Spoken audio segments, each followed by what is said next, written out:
বন্ধুরা কেমন আছো সবাই? আমি তোমাদের মালয়েশিয়ার একটি প্রদেশ ক্যামেরুন আইল্যান্ডের এক খরগোশের মজার ও রহস্যময় গল্প শোনাবো। তোমরা কি জানো এই ক্যামেরুন আইল্যান্ড মালয়েশিয়ার খুব গুরুত্বপূর্ণ একটি অঞ্চল।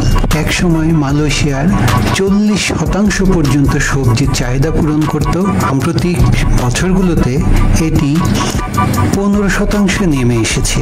এর কারণ হিসেবে আমদানি বৃদ্ধি, উৎপাদন খরচ বৃদ্ধি এবং জলবায়ু পরিবর্তনকেই দায়ী করা হচ্ছে।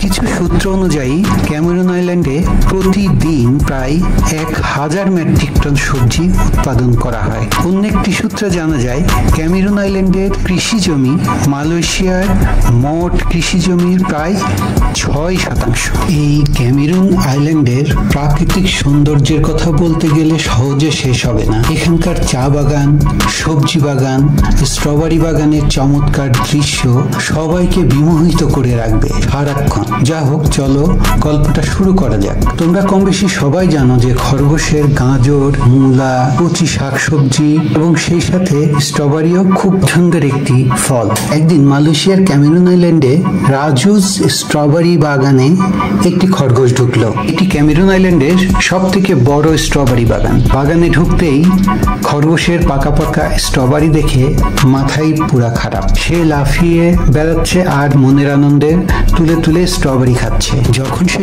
স্ট্রবেরি খাচ্ছিল তখন ওই বাগানেরই একটি পোষা কুকুর ঘেউ ঘেউ করে ডাকছিল এবং কুকুরের ডাক শুনে বাগানের মালিক ছুটে এলো এবং কুকুরটিকে নির্দেশ দিল যেভাবেই হোক খরগোশটিকে ধরে আনতে। কুকুরটি আদেশ পেয়েই দৌড়ে খরগোশটিকে ধরে মালিকের হাতে তুলে দিল। মালিক খুশি হয়ে কুকুরটিকে আদর করতে লাগলো এবং খরগোশটিকে খাঁচায় বন্ধ করে রাখলো। তখন খাঁচায় বন্ধ হয়ে খরগোশটি কান্না করতে লাগলো। এমন সময় একটি বিড়াল রাস্তা দিয়ে যাচ্ছিল এবং একটি খরগোশের কান্নার আওয়াজ শুনে সে কাছে গেল। খরগোশটি খাঁচায় বন্ধ হয়ে আছে।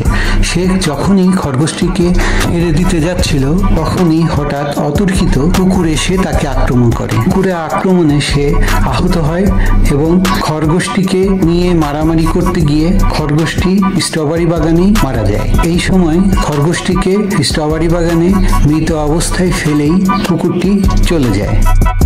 বাগানে আস্তে আস্তে রাত গভীর হতে শুরু করলো। হঠাৎ বৃষ্টি নামলো। বৃষ্টির পানিতে খরগোশের শরীর থেকে রক্ত মিশে একটি লাল টকটকে স্ট্রবেরিতে পরিণত হলো এবং সেই স্ট্রবেরিটি আস্তে আস্তে অলৌকিকভাবে একটি বিশাল খরগোশে পরিণত হলো। এই স্ট্রবেরি দানবে পরিণত হয়ে গেল এবং স্ট্রবেরির মতো রং ধারণ করলো। সমস্ত স্ট্রবেরি বাগান এবং আশেপাশে সকল স্ট্রবেরি বাগান তছনছ করে ফেললো সে। বন্ধুরা, গল্পটি যদি ভালো লেগে থাকে অবশ্যই সাবস্ক্রাইব করবে এবং বেল বাটনটি বাজিয়ে দেবে। ধন্যবাদ।